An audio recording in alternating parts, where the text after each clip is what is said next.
Hi guys, welcome back to my channel. Thank you so much for stopping by. My name is Lois, and if you're new here, you're welcome. If you're returning back, thank you so much. May God bless you. Today I'll be deep cleaning our living room. Please watch till the end to get the motivation. This is how it looks like. I earlier cleaned the cases and the throw blankets with Downy for a refreshing smell. So as they're drying up, I will start by cleaning the seats.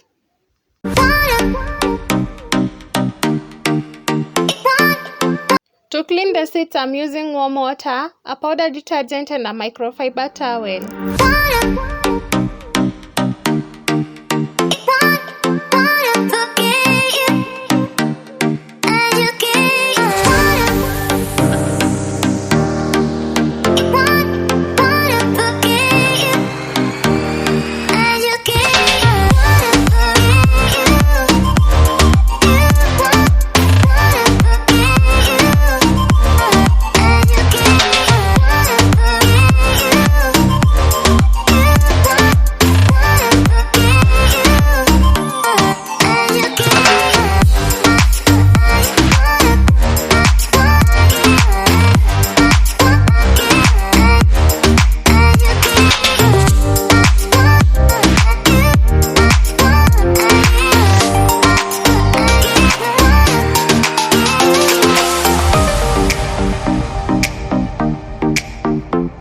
Oh my god, these seats were dusty, full of food crumbs and food stains.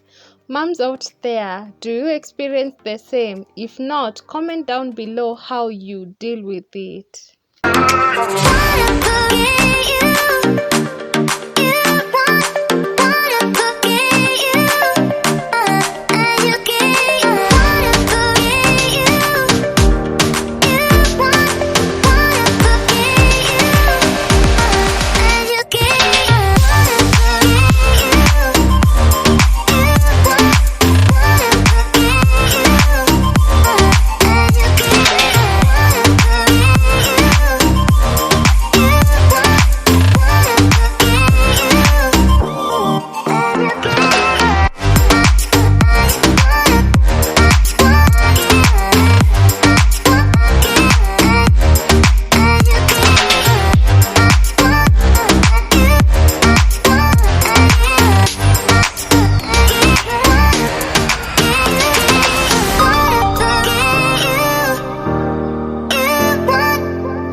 As the seats dry, went ahead to clean the floors. Here I'm using powder detergent and bleach in the water.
After the floors were clean and dry, it was time to spread the carpet, which I eagerly waited for.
So that's it for this video. If you love and enjoy my videos, please subscribe, give it a thumbs up, turn on the notification bell to be notified of my next video. I have lots and lots of projects coming up and amazing makeovers. You wouldn't want to miss them. Thank you so much for watching. Bye.